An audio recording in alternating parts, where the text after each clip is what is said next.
Hello, hello, hello. Welcome to episode 3 of Dataforge, the statistics of Keyforge and other distractions. I am Zoc. Welcome, everybody. Thanks for watching. Uh, we're going to be diving into the interesting topic of chains, the effect of chains in Keyforge, the effect of efficiency in Keyforge, and ultimately, should I hold my board wipe? Um, so I think we're gonna have some fun. Um, and we got some fun episodes coming as well. We'll get into those, but if you'd like to be part of the discussion, please join our Discord. There's a link in the chat to our Ancient Bear Republic Discord. Zodid was nice enough to give us our own channel hashtag Dataforge. So we can chat about all the cool stuff that we go over here and all the cool stuff that's coming in the future. And at the end of this episode, we'll talk about some of the cool things coming up. Um, let's see. Might as well go through the rest of my links here. You want to join the discussion on Twitter? There's my Twitter you can follow. I'm not super active on there, but feel free to tweet me. And then finally, one of the reasons this episode was a little bit late is because I was really busy with that 24-hour stream, and that is now on YouTube. So there's a link to my YouTube. Check it out. Also have some fun YouTube short advertisements on there. Advertisements for the recording of the 24-hour stream. 24-hour stream was a blast.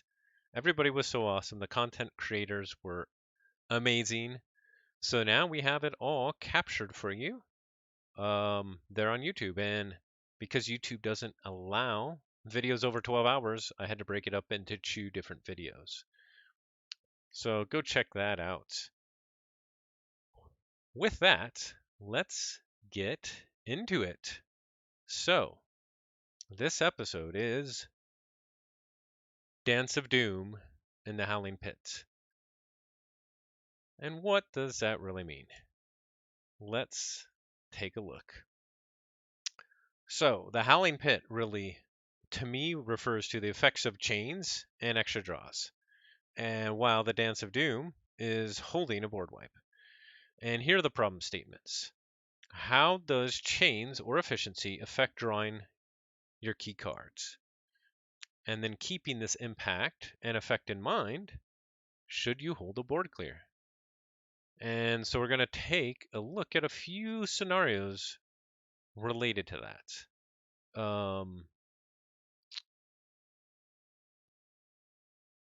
And just kind of here's a visual example. So you are on the bottom here. You have a board clear in your hand. Unlock gateway. What is the plan? You're playing against this deck up on the top right. Yassafras, the Demolisher of Rakatovi. And this deck is kind of like the classic mass mutation board spam deck. Right now, the board's not out of control. It's only 2 logos and 2 star lines. But what it likes to do is get out those QMechs, get out the eclectic inquiries, the sloppy lab work. I see you there, sloppy lab work. And then dump a whole bunch of creatures at once. It's got 9 creatures and star lines. Also a subject Kirby, so that can, of course, drop off house. Yep.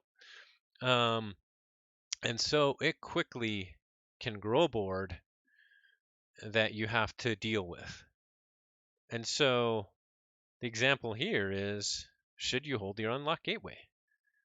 And obviously, every single deck is different in Keyforge, and every single situation is different in Keyforge. But I kind of just wanted to give a example of some of the things that we would be looking at in terms of do I hold it or not. And we'll get into the statistics around holding a card, having a chain, um, and but also, hey, maybe our card's efficient. Like this deck on the bottom has a memory chip. What does that do in terms of being able to um, get to your key cards quicker? Um, and then take a look at the other deck. It's got an auto encoder, as we talked about already, the double eclectic inquiry, the sloppy lab work. So what does that do in terms of being able to get through its deck faster and be able to dump more cards onto the board that you have to deal with? So that's the idea. We're going to look at some of those statistics and then see what we can kind of understand from that. So this is a base program we've talked about before. I have a base program that a Python script. It goes through your deck trying to be as efficient as possible, calling the house, of course, with the most cards in hand. And if there's a tie, the one with the most cards already played to try and have more cards of the other two houses in your future draws. Hey, Gorlami. Thanks for watching. Um, this program was really all around trying to find what we call the wizard's boot, which is defined as a key card that you are trying to draw. In this case, it might actually be a board wipe. Like if you discard your one board wipe, maybe you have another that you're trying to draw. And I've modified that to now also have chains, or what I call negative chains. And we'll talk about that as well. And those are set at the start of every iteration. So we're playing actually, this is wrong. It's not a million hands. It's actually a million passes through the deck. And so the chains or the negative chains are set at the start of every pass through the deck. Now, I did create 2 supplementary programs to try and get more data for this analysis. The first uses a modified version of the old one, and instead of collecting data on how many turns to get to the wizard's boot, it instead collects data on how many creatures are played per turn for each house. And we have certain scenarios for each house in terms of how many creatures are in each house. Because as you, as a Keyforge player, are playing against certain opponents and certain houses, you got to be prepared for kind of different scenarios depending how many creatures they have or how many they might be able to put out there depending on the efficiency of their deck. Finally, we have another Python script which uses the same one as the first program. However, instead of collecting data on the number of creatures played, it collects data just purely on how many total cards are played each turn for each house. And that'll help us understand the impact of chains a little bit better and on efficiency a little bit better. So that's kind of the basis, the data that I use to put together some charts and take a look at kind of the scenario. So for the Howling Pit, I took a look at a bunch of different scenarios. I started with the maximum number of chains, 24, and then I took numbers that I felt were interesting. And so, going up from 0, 3 chains is really interesting because it's 3 chains from a binding irons. It's 3 chains to take the tide. And hey, maybe you hold on to a card for 3 turns. That's like 3 chains. Finally, 6 chains is right before it jumps to you're drawing 2 cards less, which is at 7 chains. So 6 chains is the last one where you're drawing 1 card less, and that often is something that's bid in adaptive. Kind of that threshold of going to 2 cards less is something that's played around a lot in adaptive. And similarly, I did the rest like that around the threshold for drawing less cards. So 12 and 13, the threshold for drawing either 2 or 3 less cards. 18 and 19, 3 or 4 less cards. and then 24 is the max number of chains. On the efficiency side, -6 and -12, what those mean, -6 chains is equivalent to running with a mother in your hand on the board for 6 turns. So you're drawing an extra card for 6 turns in a row. That's what -6 means in terms of chains. Now let's see.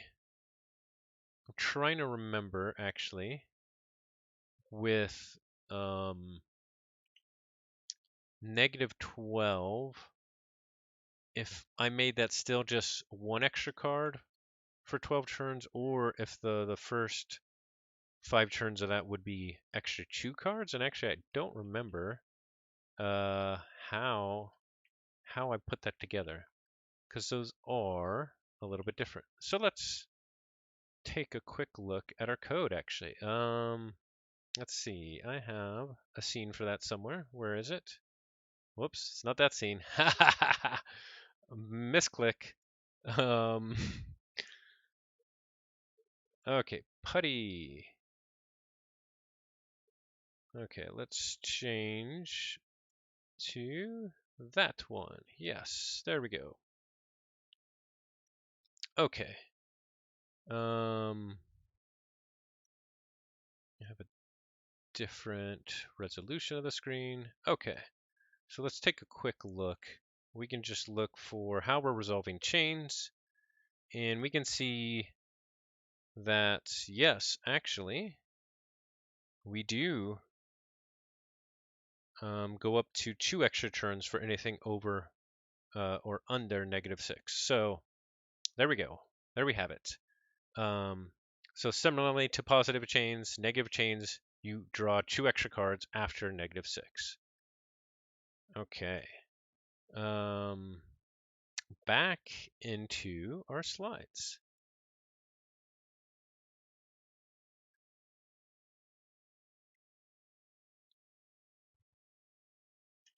On to the next one. So this shows everything, and obviously this looks like a mess, but I wanted to give the full kind of picture of kind of from worst possible to the most efficient possible. And so this shows kind of every single scenario of -12 chains all the way to 24 chains. And down here, these last 2 lines, this light blue and this medium blue, is 24 chains. And this is really kind of the probability of drawing the wizard's boot. But we can see here that if you start with a 8 card starting hand, which is only possible with, greater than -6 negative chains. So in theory, if you already have 2 Howling Pits on the board or something like that, you get up and draw your whole deck within like 6 or 7 turns. Yeah, within 6 turns, which is pretty amazing. On the flip side, if you start with 24 chains, you're not drawing your whole deck until 18 turns. So quite a difference, and of course everything all throughout, and kind of the midpoint is right around 8 or 9 turns for kind of drawing through your deck. But obviously this is a bit messy, so I did want to show everything, and we can look at the individual data. I do have that as well, but kind of simplifying a bit. This is just showing at the bottom again the 24 chains. At the top left here, the -12 chains, so 12 efficiency, and in the middle, which really the best one there is a starting 6 hands in orange, is the 0 chains one. And so you can see there it kind of gets 100% of the deck within 9 turns. But you can see it's actually quite a difference between them all, especially at the worst chain levels.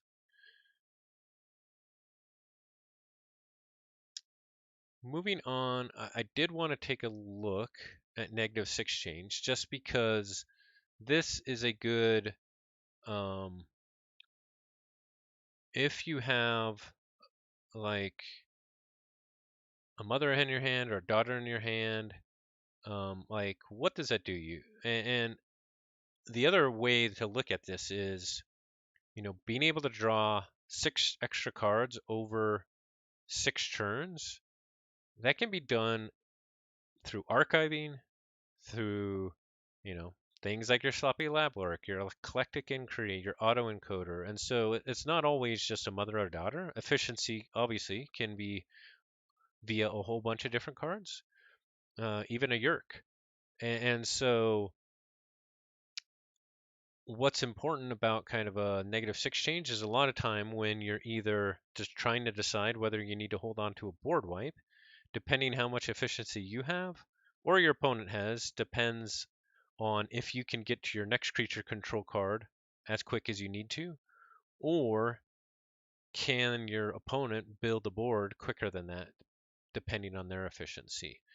And so um, we're gonna break it down into cards just because this is is a little bit hard to understand. So what I also took a look at is what are the average number of cards drawn per turn, uh, per house on average, and this is a rolling a cumulative uh, per turn, and so um, each different color here is a different house, but kind of after 3 turns it evens out so that pretty much each house on average over 1 million times through the deck is drawing roughly the same, and you can see kind of it's kind of 1.1, anywhere from kind of 1.1 to 1.2 cards per turn on average. And so that kind of makes sense because every 3 turns you're probably dropping, on average 3 to 4 cards from a house. You don't play that house every turn, and the next time you play it you've probably already got back up to 3 or 4 cards. um, But this can allow us to take a look at, okay, how many extra cards are we going to draw if we hold onto a board wipe, or how many extra creatures could we draw? And so I've also kind of compared this in a couple different scenarios. So here's a card drawn per turn on average. Now, if you have 6 chains, you can see it drops quite a bit. It almost drops a whole card per house, which makes sense, for the first 6 turns. It's 1 card per turn. So you would expect 1 card per house on average. Um, Kind of comparing them both here on one screen, just looking at the difference, you do see it's about uh, after 6 turns, the difference is about a card per average, and it obviously grows because the longer you have the chains, the longer you have that effect. And we'll kind of save this snapshot of what is the impact of chains to be kind of used in a further discussion later. I also, of course, wanted to compare to if you have that efficiency. And of course, with -6 change, it's kind of the exact same on the flip side. Instead of losing a card per house per turn, you're gaining a card per house per turn over the first 6 turns.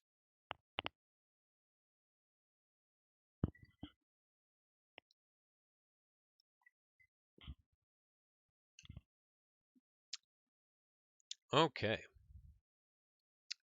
Now, let's take a look on the other side. So those are kind of the impacts of um, efficiency and of chains. But what about how long does it take for your opponent to build a board? So what I wanted to do here was take a look at a few different scenarios. And kind of what I tried to do was pick 3 that had a high level of creatures, a low level of creatures, and then something in the middle. And so the three scenarios I picked were a house with 4 creatures, a house with 7 creatures, and a house with 10 creatures. Now, 10 is a lot of creatures. Of course, there's houses with more, but I felt that was a good example for something that's very creature heavy in a specific house. Whereas 4 creatures is not a lot at all. And usually you're not worried at all about a house with 4 creatures of putting together a board. And then 7 was just a really good kind of center point, kind of almost like an average of a house. It's probably between 6 to 7 now, the average number of creatures per house. So let's take a look at kind of what those scenarios look like, starting with 4 creatures in a house. So what we're looking at with this is, let me move me out of the way here. What we're looking at with this is the average number of creatures within one house, specifically a house with 4 creatures, that would be drawn over the course of a game, over the course of a time through your deck per turn. And so, kind of on average, over a million different runs through a deck, if you only have 4 creatures in a house, that first turn, yeah, you have on average 0.43 creatures, and kind of all the way up. And so, like, when we're taking a look at, holding a board wipe, say they already have a creature out, you know, between turns 4 and turn 7 here, they're only getting an extra creature over the course of, 3 or 4 turns. So you're obviously not worried about that house. So 4 creatures in a house, you're not concerned at all. They're not going to be, just statistically speaking, drawing the creatures that you'd be worried with. Them kind of all at one time. Of course, draws happen, and sometimes that does happen, but that's always the case, and so we're pretty much just talking probabilistically.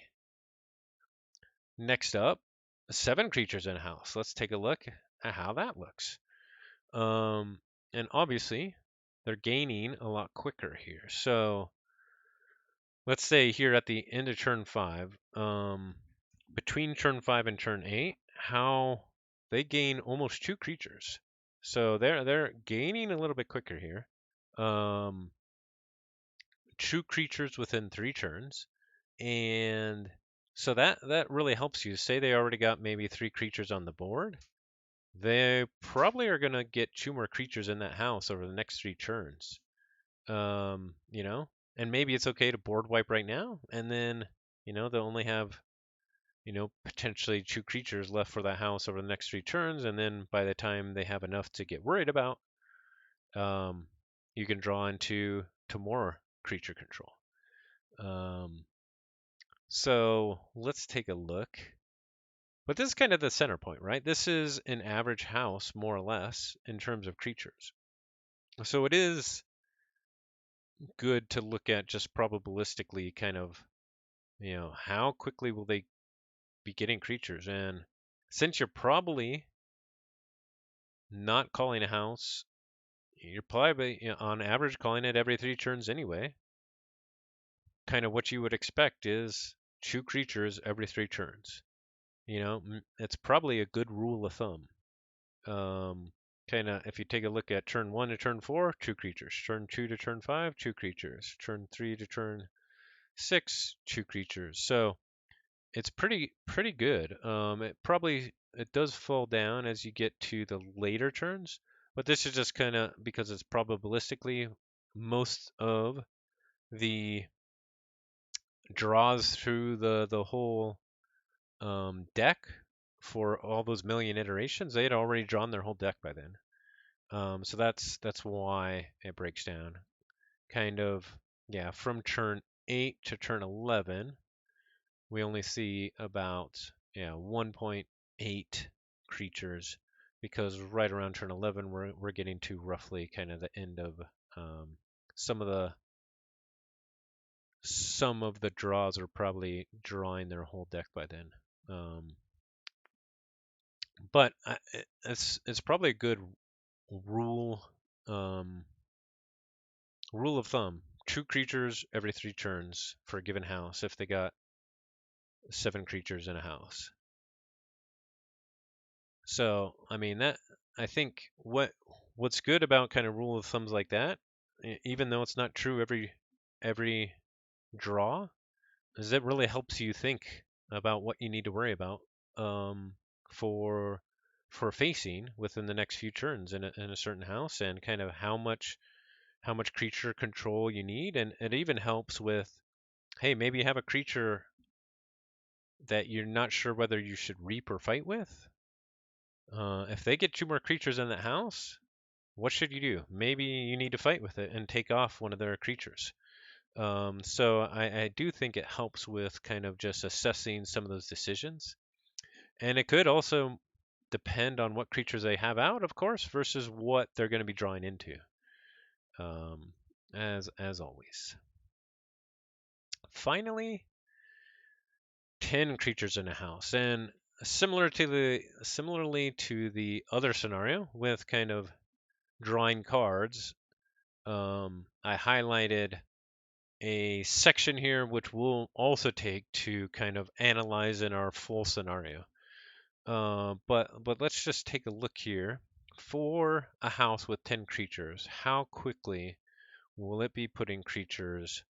Will it be drawing creatures, and then having the potential of putting them on the board? And let's see. I'm not sure if we have any good rules of thumb here because the numbers aren't as clean. But it's kind of about 2.7 creatures every 3 turns is roughly about that, or 2.8 creatures every 3 turns. Um, so it's not quite 3, but it's close. And so that can also, you know, and maybe if you bump it up to 11 creatures, maybe it is like 3 creatures, every 3 turns. So that'll also help you kind of with those same decisions. But let's say they already have like 2 creatures out on turn 5, over the course of the next 3 turns, turn 5 to turn 7, or sorry, turn 5 to turn 8, they're expected to gain another 2.8 creatures on average in their hand, or draw another 2.8 creatures. So if they already have 2 creatures out, they might be able to put 5 on the board on the next 3 turns. So that's what you got to be worried about. Okay, so we'll take a snapshot of this as we're going to be ultimately trying to answer that final question of should you hold your board wipe? And here it is. As we saw here, for kind of the worst case, 10 creatures in a house. It's roughly about 2.8 creatures over 3 turns. Whereas for drawing, if you have chains, there's a difference between no chains in about 0.52 cards per house. And that's got just by, if you subtract the 6.57 or subtract the 3.26 from the 6.57, that's 3.31. And then similarly, you subtract the 2.8 from the 5.65, that's 2.85. So the difference between that 2.85, that math is a little bit off, but yeah, that's right. It changes a little bit. It's roughly a half a card per house. So I should probably fix that. I got to get my face out of the way too. So it's roughly half a card per house over 3 turns with chains. So if you're holding your board wipe, and you're worried that they could throw out a bunch of creatures. Yeah, we looked at the mass mutation board spam deck earlier. You got to be also thinking about what am I not going to draw if I hold this board wipe, and really it's about from not holding it, it's about a half a card per house over 3 turns. So that does add up. Um, it's yeah, it's significant. So hopefully this will be some extra kind of data, some statistics that help you with that decision. Every situation is a little bit better. Let's go back all the way. Let's go back all the way to the first slide. I should put it again.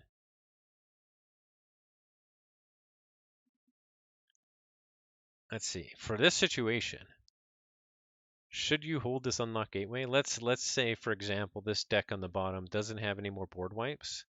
If this is early in the game and you haven't seen, say this is the first 2 Starlines creatures, yeah, I'm holding that board wipe. Because you have a little bit of extra creature control here. You have the banish, maybe you can fight with the Titan Librarian. But once they spam out a whole bunch more of the Starlines creatures, you're going to need that board wipe. So in this case, I'm holding the board wipe. But as Keyforge, every instance is a little bit different. So hopefully these statistics will really help you with that decision. This is one of those things where I felt like I could have kept analyzing this situation and tried to present the data a little bit more clearly.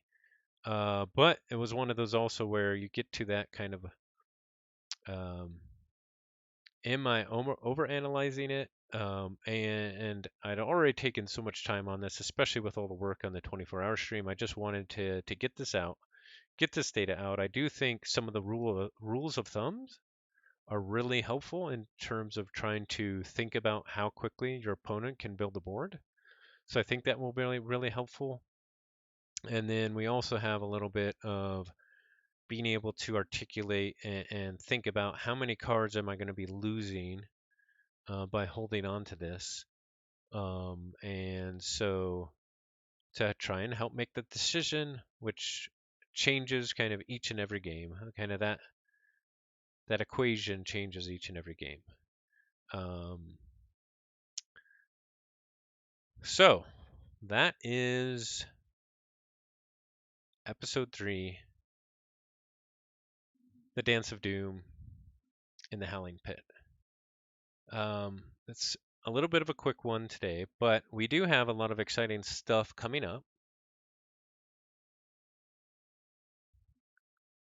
What we have coming up, hey Murph Fudginator, nice to see you.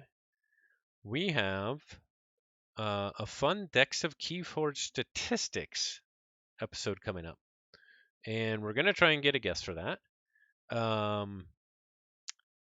There's obviously the data on the Decks of Keyforge page, which I'm sure we're going to be using, but I also, one of my good friends, Shugu, also collected some data for me around the win-loss rates for Dark Tidings cards.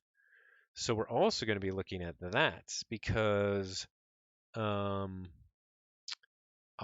keep hearing, and kind of the common feeling in the scene, the Keyforge scene, is Dark Tidings is not represented well by SAS at all.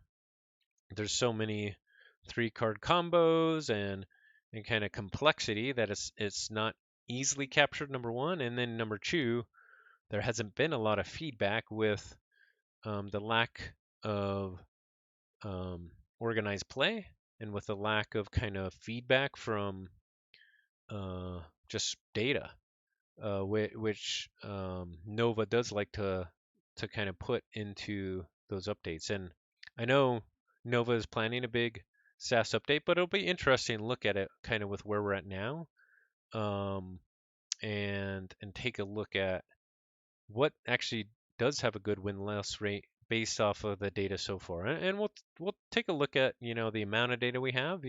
It's not going to be as much as the OP data that we had for the first four sets, just because OP has pretty much been very limited due to the pandemic, due to Asmodee, etc. But there is a lot of data out there, so we're going to use it.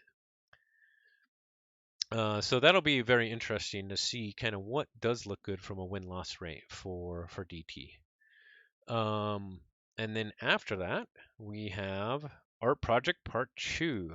There was a lot of great fun that we had in Art Project Part 1, and we talked about in that episode a lot of fun ideas on things to do for Part 2. So that's going to be awesome. And then also, I feel like my setup for doing the AI art is a little bit better than it was for Part 1 as well. So I think that's going to be a really fun one as well. I'm going to try and do them in this order, but we'll have to see kind of if I can line up a guess for the DOK statistics, kind of when they're available. Um, and so we'll see about that. Yeah, Grand Alliance Council. Stonks. Yeah, there's a lot of good cards in DT. There's going to be some really good DT decks. As always, come voice your opinion in the DataForge channel. Here's that link in chat again. I will have a upcoming NKF sealed match this next week. Let's see. I don't even know who I'm playing. Let's take a look. NKFL Season 2. NKFL is, of course, the Nordic Keyforge League. Let's see. Is there... Oh, they don't have the schedule here in this spreadsheet, and I'm not sure if it's on here. Let's go back.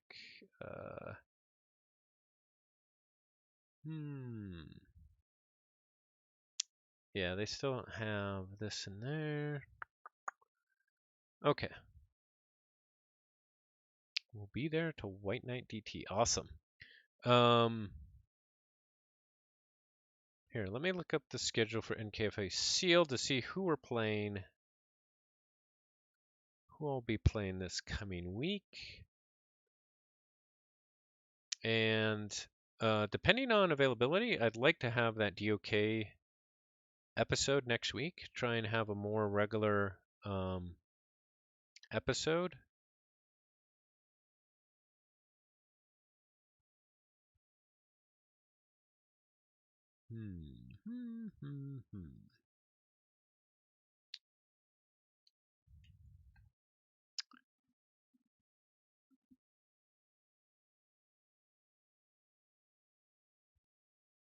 NKF Sealed. It is hard to find the schedule, but I saw it somewhere. Yeah, thanks. I definitely still need to present these Mavericks better just in my stream, just because they're so cool. And people did seem to like them during the 24-hour stream, which was a lot of fun to go through some of the neat Mavericks. Check that out if you haven't. Again, check out the YouTube shorts. Those were a lot of fun. And just highlighted a couple of super fun moments that we had during the 24-hour live stream. Only some of them. There was obviously a lot more than that. But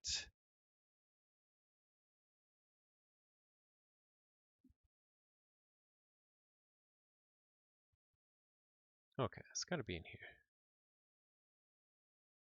Here it is. I just didn't go to the right place. Okay, let's take a look. Not that one. Having problems with my scenes. There we go. Okay. We can see here that we will be going against the captain. As we had said, I believe last week, this is kind of like the streamers division. I just played Anxious Pirate last week, who has his own stream, twitch.tv/Anxious Pirate without the U. They spelled Murph here wrong, but that of course is Fudginator. He's got his own stream, twitch.tv/Fudginator. And then we of course have the captain, who has the captain's deck, twitch.tv /the captain's deck. So we have quite the division here. Yeah. How did your match against Sabsab go? I don't think I saw anything about that one. Yeah. 1-2-1. Hey, congrats. Good job. That's awesome. Should be a fun division. I didn't see how the captain did against my master either, and these aren't being updated. So, are they being updated for other groups? Oh, just one game has been updated. Okay.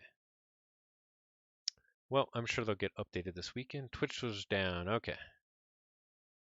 That's fun. Yeah, you never know what you're going to get in sealed. I think I have some interesting ones as well.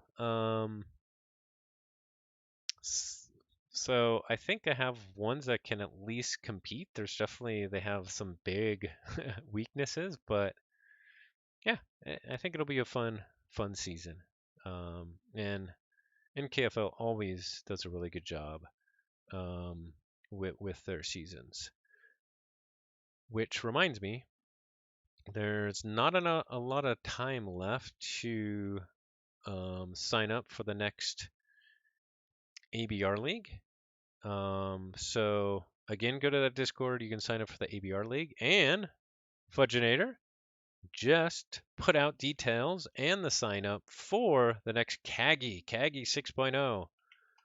So there's a link for the Sanctimonious Discord. It has a channel, hashtag Kagi, Kagi. So please go sign up for that. Fudginator now running the show. It's going to be a lot of fun. I have been commentating for the finals and streaming the finals for the last 2 seasons, and they have been amazing games, lots of fun. Really, all the participants are always just super high class. So if you love adaptive, if you need to, if you are trying to learn adaptive, Kagi is a great place to do it. And so please go check out the Sanctimonious Discord channel, hashtag Kagi, and go sign up for that. Alrighty. Let's see. Anything else? Fight me. Kagi is the best league in Keyforge. There you go. Fudginator putting out the challenge. Anybody can fight him. It is pretty good. It is pretty good. There's so many good leagues, so many good events. Right now, they have a live event, the Midwest Classic or something, Midwest something. So, wish I could be there, but lots of exciting Keyforge stuff happening. Yeah, okay. Behind the Wendy's. What's up, Toon Carnage? How are you? Nice to see you. We were actually just finishing up. This is actually a fairly short one today. I wanted to get that data analysis out there. And there probably can be a lot more done with that, but I think it's some good rule of thumbs to think about, and I think it'll help. So Yes, I will raid Dinobots. And if he's still on. Thanks everybody for watching. And let me pull up some music right before I raid Dinobots.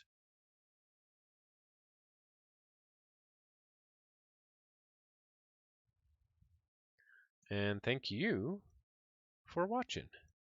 I appreciate it. Have a great rest of your day. Happy time zone. I'm going to start the raid for Dinobot. Go give him love. Take care.